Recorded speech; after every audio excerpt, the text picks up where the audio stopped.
देखिए बच्चों, यहाँ पर हम लोग क्लास 10th की सीबीएसई बोर्ड का या यूपी बोर्ड का जो एमसीक्यू आते हैं उन सभी की हम प्रैक्टिस करने जा रहे हैं। तो ये हमारे जो क्वेश्चन है ये हमारे 2020 और 2021 में जितने भी आए हुए क्वेश्चन हैं उनकी प्रैक्टिस होने जा रही है। तो देखिए, अगर आपको क्वेश्चन एमसीक्यू में आता है तो आप क्या कर देंगे, तुरंत टिक कर देंगे, नहीं आता है इसको सॉल्व करेंगे। ठीक है, तो यहाँ पर मैं आपको बताऊंगा सुपर ट्रिक, ठीक है, सभी क्वेश्चनों की 1 बाय 1 करके कि आसानी से आप कैसे जल्द से जल्द सॉल्व कर सकते हैं, क्योंकि आपको तो करना तो ट्रिक ही है ना। और फिर इसके बाद अगर आपको सॉल्व करना है तो सॉल्व भी ट्रिक बताएंगे और लॉन्ग भी ट्रिक बताएंगे यहाँ पर सॉल्व करने की, और दूसरा हमारा कि कैसे हम लोग तुरंत इसका आंसर निकाल लेते हैं। तो आइए 1 बाय 1 जो है हम लोग यहाँ पर क्वेश्चन देखते हैं क्लास 10th के मैथ का। तो देखिए, सबसे पहले हम लोग यहाँ बात करते हैं, हमारे पास क्वेश्चन है द वैल्यू ऑफ 10(1), 10(2), 10(3) और 1089 तक हमें क्या करना है, सॉल्व करना है। तो याद रखना, अगर सीरीज जो है हमारी वो 10 की हो, सीरीज हमारी 10 की हो और सारे यहाँ पर क्या है मल्टीप्लाई में दिए हुए सारे फंक्शन 1 से लेकर 89 तक, 89 और 1 कितना होता है, यहाँ पर 90 होता है। कितना होता है, 90। और 90 को अगर हम लोग जोड़े तो यहाँ पर कितने 45 क्या बनेंगे, पेयर बनेंगे। क्या बनेंगे यहाँ पर 45 जो है वो हमारे कितने बनेंगे, पेयर बनेंगे। ठीक है, बस यहाँ पर 45 पेयर में जो है एक बात याद रखना कि यहाँ पर 89 है और यहाँ पर कितना है 1 है, तो यहाँ पर 44 पेयर रहेंगे प्लस साथ में एक क्या रहेगा, यहाँ पर 45 वाली वैल्यू रहेगी, 1045 जो है वो रहेगी और यहाँ पर 44 जो है वो क्या बनेंगे, यहाँ पर पेयर बनेंगे। तो करना क्या है आपको, इन 44 पेयर में 10(1) और 1089, तो 1089 को हम लिख सकते हैं 1090 माइनस का कितना हो जाएगा 1, बचेगा 89, और 1090 में थीटा कितना होता है cot थीटा, तो cot 1, तो cot होता है 1/10। इस तरह से सारे पेयर कटते चले जाएंगे एक दूसरे से, फिर क्या आ जाएगा, आंसर जो है वो 1 आ जाएगा। ठीक है, इस क्वेश्चन को इस तरह सॉल्व कर लेना, प्लस इसके साथ साथ हम बता देते हैं आपको कि और आपको लॉन्ग मेथड से किस तरह से आपको सॉल्व करना है। देखिए जरा यहाँ पर, जैसे क्वेश्चन हमारे पास ये कितना है, ये हमारे पास है 10(1) है, फिर कितना है यहाँ पर 10(2) है और कितना है 10(3) है, इस तरह से कितना है लास्ट में 1089 है। ठीक है, तो यहाँ पर देखो हम क्या करते हैं, यहाँ पर सीरीज को चेंज कर लेते हैं। मान लो यहाँ 1089 है तो इसके पहले कितना होगा, यहाँ पर 1088 भी होगा। ठीक है, तो हमने इसको यहाँ पर लिख लिया 10। अगर हम 90 में से 89 को माइनस कर दें तो कितना बच जाएगा, 1 बचेगा। इसी तरह से 2 को जब चेंज करेंगे तो हम लिख देंगे 10, 90 में से हम 88 को माइनस करेंगे तो कितना बच जाएगा हमारे पास, यहाँ पर 2 बच जाएगा। इसी तरह से सॉल्व करते करते लास्ट में कितना है 1089 है। फिर इसके बाद 1090 माइनस थीटा कितना होता है, यहाँ पर होता है cot थीटा। 1090 में थीटा यहाँ पे कितना होता है, यहाँ पर होता है cot थीटा। फिर इसके बाद यहाँ पर कितना आ जाएगा, ये हो जाएगा 1089, और 1018 cot 89 है, इसको हम लिख सकते हैं 10 में, तो ये हो जाएगा हमारा 1089, और cot हमारा यहाँ भी कितना हो जाएगा, ये हो जाएगा 1088। इस तरह से यहाँ पर कितना आ जाएगा, ये आ जाएगा 1089, पहले क्या रहेगा 1088, 88 से ऐसे ऐसे सब करते चले जाएंगे, बीच में आएगा 1045, उसकी वैल्यू भी 1 होती है, तो ओवरऑल आंसर कितना आ जाएगा, यहाँ पर 1 हमारा जो है वो आंसर आ जाएगा। देखिए बच्चों, यहाँ पर क्वेश्चन जो है हमारा सेकंड है और सेकंड क्वेश्चन को सॉल्व करना है। देखो हमारे पास क्या है, बोला if sin a plus sin square equal to 1, ये हमें गिवन है। बोला cos स्क्वायर a प्लस का cos की पावर 4a की हमें वैल्यू बतानी है। ठीक है, तो यहाँ पर जो सॉल्व करना है, तो इस वाले क्वेश्चन की बात करें तो ये हमारे पास इक्वेशन दी हुई है, यहाँ पर कितना है, अगर आपको शॉर्ट में सॉल्व करना है तो sin स्क्वायर को जब उधर भेजोगे तो यहाँ पर sin a की वैल्यू कितनी हो जाएगी, 1 माइनस का sin स्क्वायर a कितना हो जाएगा, cos स्क्वायर a। फिर इसके बाद यहाँ पर कितना रहेगा साइन, यहाँ पर कितना रहेगा cos स्क्वायर है। देखो हाँ, फिर दोनों तरफ स्क्वायर कर देना, स्क्वायर करने पर दोनों की वैल्यू आएगी, दोनों को जोड़ेंगे तो वहाँ पर भी कितना आएगा, 1 ही आएगा। करके दिखा देते हैं। तो यहाँ पर देखो हमारे पास कितना है, ये है साइन ए प्लस कितना है यहाँ पर sine square a equal to कितना है 1। साइन स्क्वायर ए को जब हम इक्वल के इस तरफ भेजेंगे तो यहाँ पर कितना आ जाएगा, sine a equal to 1 minus का आ जाएगा साइन स्क्वायर ए।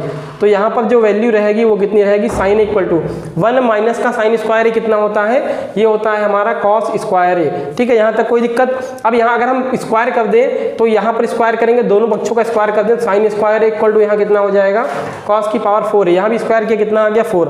साइन ए की वैल्यू cos स्क्वायर ए, साइन स्क्वायर की वैल्यू cos की पावर 4, तो यहाँ पर रख देंगे साइन ए की वैल्यू कितनी है, साइन ए की वैल्यू है cos स्क्वायर ए प्लस साइन स्क्वायर ए की वैल्यू कितनी है, तो ये है cos की पावर 4 है। तो दोनों का ही भी दोनों बराबर बराबर है, तो यहाँ भी आंसर कितना आ जाएगा 1। ठीक है, तो ऑप्शन क्या आ जाएगा हमारा, ऑप्शन नंबर 1 आ जाएगा। हमारा थर्ड गिवन है, बोला है थर्ड क्वेश्चन क्या बोला है, मिड पॉइंट ऑफ द, ठीक है, line joining segment point A and B, A और बी का क्या निकालना है, हमें मिड पॉइंट निकालना है, ठीक है। ए और बी का क्या निकालना है, मिड पॉइंट निकालना है। तो देखो यहाँ पर जो है मिड पॉइंट निकालने के लिए हम लोग आसानी से सॉल्व करेंगे, जल्दी जल्दी अगर हमें ऑप्शन निकालने हैं। तो जैसे फर्स्ट वाला ये है x1 है, ये y1 है, ये कितना होता है x2 होता है, ये y2 होता है। इन दोनों को जोड़ लो, इन दोनों को जोड़ लो तो -6 और -2, यहाँ कितना हो जाएगा -6 -2 कितना, और y2 कर देना, ठीक है। दोनों को जोड़ो कितना हो जाएगा -8 y2 कितना हो जाएगा, यहाँ आ जाएगा -4। फिर लास्ट वाले में y1 और y2 को जोड़ लेना, यहाँ कितना हो जाएगा, ये हो जाएगा हमारा 8, ठीक है। ये कितना आ जाएगा, ये आ जाएगा 8 और यहाँ पर कितना है -4 है, तो यहाँ सब्ट्रैक्ट हुआ कितना आ जाएगा, यहाँ पर आ जाएगा 4, 2 से डिवाइड कर देना कितना आ जाएगा, यहाँ पर आ जाएगा 2।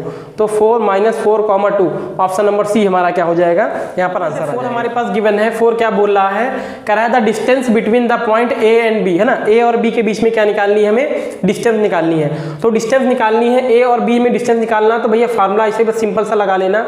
ये हो जाएगा हमारा डिस्टेंस का फार्मूला लगा देना, क्या हो जाएगा x1 - x2 का होल स्क्वायर प्लस हो जाएगा y1 - का y2 का होल स्क्वायर, ठीक है। तो डिस्टेंस निकालनी है, ये हमारा x1 होता है, ये y1 होता है, ठीक है। ये पहला वाला ये x1 है, y1 है, और यहाँ पर कितना है, ये है x2 है, ये कितना है y2 है, ठीक है। तो x1 कितना है हमारे पास 0 है, -x2 कितना है, x2 भी 0, इसका होल स्क्वायर। y1 हमारे पास कितना है 6 है, -y2 की वैल्यू कितनी है -2 है, यहाँ भी माइनस है, तो ये हो जाएगा प्लस इसका 2 का स्क्वायर। तो यहाँ पर दोनों में कितना आ जाएगा, इसका स्क्वायर करेंगे कितना हो जाएगा 0, 6 to 8 का स्क्वायर करेंगे कितना हो जाएगा 64, और 64 का स्क्वायर रूट लेंगे तो कितना आ जाएगा 8, है ना। जो भी यूनिट होगी वो क्या कर देंगे, यहाँ पर हम लोग यूनिट लिख देंगे, यहाँ पर कितना आ गया 8, तो 8 हमारा क्या हो गया, यहाँ पर आंसर निकाल हो गया, ठीक है। डिस्टेंस निकालने का फार्मूला बिल्कुल आसान है, बस याद कर लेना x1 - x2 का होल स्क्वायर, y1 - y2 का। करते हैं क्वेश्चन नंबर 5 की। तो 5 नंबर हमें सॉल्व करना है। तो यहाँ पर हमें करना क्या है, बोला area of triangle with vertex ABC, ठीक है। ABC वर्टेक्स गिवन है और यहाँ पर ट्रायंगल का एरिया निकालना है। तो एक आप फार्मूला याद रख लोगे, क्या रख लोगे 23 31 12, ठीक है। क्या याद रख लोगे 23 31 12। तो यहाँ से देखो करना क्या है, ये जैसे ये x1 है, ये y1 है, ये x2 है, ये y2 है, ये x3 है, और ये कितना है y3 है, ठीक है। 23 31 12 करना है आपको। तो 23 और 31 12, 23 का मतलब 2 3, तो 2 कहाँ पर है, यहाँ पर है, कितना कितना है, ये जो वैल्यू है वो किसकी किसकी है, ये सब y की वैल्यू किसकी रहेंगी, यहाँ पर y की, यहाँ पर भी y की, यहाँ पर भी y की, और x की वैल्यू अभी हम बाद में लिख लेंगे, ठीक है। x1 की वैल्यू कितनी है 3, 23 कितना हो जाएगा 0 माइनस का 4, तो यहाँ कितना आ जाएगा 0 माइनस का 4, फिर इसके बाद प्लस लगा देना बीच में, और x2 की वैल्यू कितनी है 7, फिर 31 लिख लेंगे, कितना हो जाएगा y3 मतलब 4 माइनस का 0, यहाँ पर कितना आ जाएगा 4 माइनस का 0, फिर इसके बाद कितना आ जाएगा 12। तो x की वैल्यू कितनी है, यहाँ पर थर्ड वाले में कितनी है 8 है, यहाँ कितना आ जाएगा 0 माइनस का 0, तो यहाँ पर कितना आ जाएगा 0 माइनस 0, ठीक है। इन सभी को जो है किससे डिवाइड कर देना, 2 से डिवाइड कर देना। यहाँ 4 3 जा कितना हो जाएगा, माइनस का आ जाएगा 12, ये 7 4 जा कितना हो जाएगा, ये हो जाएगा 28, और यहाँ पर ये 8 का मल्टीप्लाई 0 में करेंगे कितना आ जाएगा, यहाँ पर आ जाएगा 0, अपॉन में कितना आ जाएगा 2, फिर इसके बाद 8 में 2 जाए कितना बच जाएगा 6, 2 में 1 जाए कितना बचेगा 1/2, 2 से काट लेना कितना आ गया 8, ये हमारा क्या हो जाएगा, सीधा क्या आ गया आंसर। ट्रायंगल निकालने की ट्रिक ने 5 तक देख लिया था। अब इसके बाद क्वेश्चन नंबर हम लोग 6 देखते हैं। क्वेश्चन नंबर 6 हमारे पास गिवन है, if sin theta equal to कितना है x है, and sec theta equal to कितना y है, देन tan थीटा की हमें क्या करनी है, वैल्यू निकालनी है। तो सबसे पहले क्या करते हैं, देखो यहाँ पर हम ऑप्शन देख रहे हैं, यहाँ पर x/y है, यहाँ कितना है हमारा x/y, यहाँ y/x, यहाँ 1/xy, और लास्ट हमारा कितना है x × y है। तो इसको सॉल्व करना है। सबसे पहले हम लोग क्या करेंगे, यहाँ पर हमारे पास है sin थीटा और यहाँ पर हमारे पास क्या है sec थीटा, तो दोनों का हम क्या कर देंगे मल्टीप्लाई, ये कितना हो जाएगा sin थीटा, इनटू में कितना हो जाएगा, यहाँ पर आ जाएगा हमारा sec थीटा इक्वल टू, और यहाँ पर जब हम यहाँ इन दोनों को मल्टीप्लाई करेंगे तो RHS और RHS क्या हो जाएगा, यहाँ मल्टीप्लाई होगा, तो RHS मल्टीप्लाई करने में यहाँ कितना आ जाएगा, ये हो जाएगा x × y, और sin थीटा तो हमारा क्या है वो ऐसे ही लिखा रहेगा, इनटू में sec थीटा को हम लोग क्या लिख सकते हैं, 1 अपॉन में क्या लिख सकते हैं cos थीटा, साइन का मल्टीप्लाई क्या करेंगे हम लोग 1 में करेंगे, तो यहाँ कितना आ जाएगा sin थीटा, अपॉन में कितना आ जाएगा, ये हो जाएगा cos थीटा इक्वल टू कितना हो जाएगा xy, और साइन अपॉन cos हमारा कितना होता है ये हमारा होता है tan थीटा।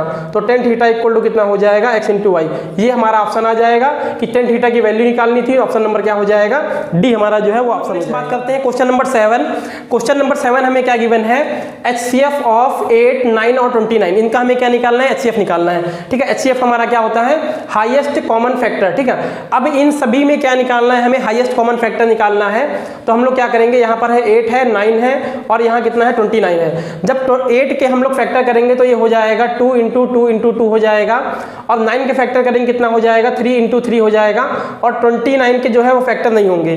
ठीक है, तो आप देख रहे हैं तीनों में यहाँ पर क्या है, कॉमन क्या है, तो कॉमन यहाँ पर तीनों में कुछ भी नहीं है। जब कॉमन यहाँ तीनों में कुछ भी नहीं होगा तो यहाँ पर कितना आ जाएगा 1। जब कुछ भी कॉमन नहीं होता है तो क्या आता है, ऑप्शन हमारा 1 आ जाता है। तो ऑप्शन नंबर कितना हो जाएगा, डी। ये हमारा क्या हो जाएगा, आंसर आ जाएगा। बात करते हैं हम लोग क्वेश्चन नंबर 8 की तरफ। तो क्वेश्चन नंबर 8 हमें गिवन है, बोला है 30 term of the AP 10, 7 and 4 is. ठीक है, एपी का 30 टर्म दिया हुआ है, हमें सीरीज में बताना है कि इसका 30 टर्म जो है वो कितना आएगा। सबसे पहले हम लोग बात करते हैं, सीरीज हमारे पास है, ये हमारी A1 है, ये कितना है A2 है, ये हमारा कितना है A3 है, और यहाँ n की वैल्यू हमें कितनी दी हुई है, n की वैल्यू 30 गिवन है। यहाँ तक कोई दिक्कत। अब देखो सबसे पहले हम लोग करेंगे क्या, जो A1 होता है हमारा वही क्या होता है, A होता है। तो A1 हमारा A होता है, तो A की वैल्यू कितनी है 10 है, और D निकालेंगे कितना हो जाएगा A2 माइनस का A1। A2 की वैल्यू कितनी दी हुई है 7 माइनस का A1 की वैल्यू हमें कितनी दी हुई है 10। अब दोनों को सब्ट्रैक्ट करेंगे, यहाँ पर कितना आ जाएगा, तो ये आ जाएगा -3। ठीक है, 7 में से 10 को सब्ट्रैक्ट करेंगे कितना हो जाएगा, -3 आ जाएगा। A हमको पता चल गया, हमको D पता चल गया। तो अब क्या करना है, n की वैल्यू हमें पता ही है कितनी है 30 है। तो सबसे पहले हम लोग क्या करेंगे, यहाँ फार्मूला अप्लाई करेंगे। an इक्वल टू कितना हो जाएगा, a प्लस का n माइनस का 1 इंटू में d।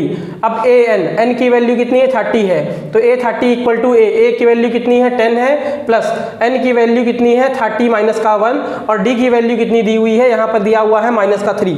जहाँ तक कोई समस्या। फिर इसके बाद क्या करना है, ये 10 हो जाएगा प्लस 30 में से जब 1 सब्ट्रैक्ट करेंगे कितना आ जाएगा 29, और यहाँ पर कितना दिया हुआ है -3। फिर इसके बाद यहाँ कितना है 10, और 29 में हम 3 का मल्टीप्लाई करेंगे कितना हो जाएगा, माइनस का आ जाएगा 87। जब इसको सब्ट्रैक्ट करेंगे कितना आ जाएगा, यहाँ आ जाएगा -77। ऑप्शन नंबर क्या हो जाएगा, सेकंड। ये हमारा क्या आ जाएगा, आंसर आ जाएगा। अब इसके बाद हम लोग क्वेश्चन नंबर 9 की बात करते हैं। तो 9 नंबर क्या दिया हुआ है, क्वेश्चन कह रहा है the list of the number this series. ठीक है, तो यहाँ पर हमें क्या बताना है, हमें यहाँ बताना है कि लिस्ट क्या होगी। ठीक है, तो लिस्ट में सबसे पहले देखो, ये हमारे पास सीरीज है, कितना है A1 है, ये कितना है A2 है, ये कितना है A3 है, और ये कितना है A4 है। ठीक है, अब ये लिस्ट बताना है इसमें। तो देखो करना क्या होता है, इसमें केवल D निकालना है। तो D क्या हो जाएगा, ये हो जाएगा A2 माइनस का A1। तो A2 हमारे पास कितना है, यहाँ है -6 माइनस का A1 की वैल्यू कितनी है हमारे पास -10 है, तो ये हो जाएगा -6, और माइनस माइनस कितना हो जाएगा प्लस, यहाँ पर कितना आ जाएगा 10। जब 10 में से हम लोग क्या करेंगे, 6 को माइनस करेंगे कितना आ जाएगा 4। तो 4 हमारा क्या हो जाएगा, ऑप्शन हो जाएगा। अब इसके बाद नेक्स्ट देख लें, नेक्स्ट हमारा क्या गिवन है। नेक्स्ट बोल रहा है यहाँ पर sin 90 माइनस का A and cos A R। ठीक है, sin 90 माइनस A और cos A की वैल्यू क्या है। देखो sin 90 माइनस थीटा कितना होता है, ये भी कितना होता है, ये होता है cos थीटा, मतलब cos A। यहाँ पर भी क्या है, cos A। दोनों ही कैसे हैं, डिफरेंट है, या फिर नॉन रिलेटेड है, या फिर सेम है, या फिर नन अबव है। तो यहाँ पर क्या आ जाएगा, सेम। cos A और यहाँ पर cos A दोनों ही सेम है, मतलब sin 90 माइनस का A और cos A दोनों ही क्या है, सेम है। तो यहाँ तक जो है क्वेश्चन नंबर 10 तक प्रैक्टिस हो गई है। अब इसके बाद हम लोग मिलेंगे नेक्स्ट वीडियो में। तब तक के लिए लाइक, सब्सक्राइब, शेयर करना ना भूलें, और ध्यान रहे लगातार अपडेटेड वीडियो पाने के लिए इसको सब्सक्राइब कर लें।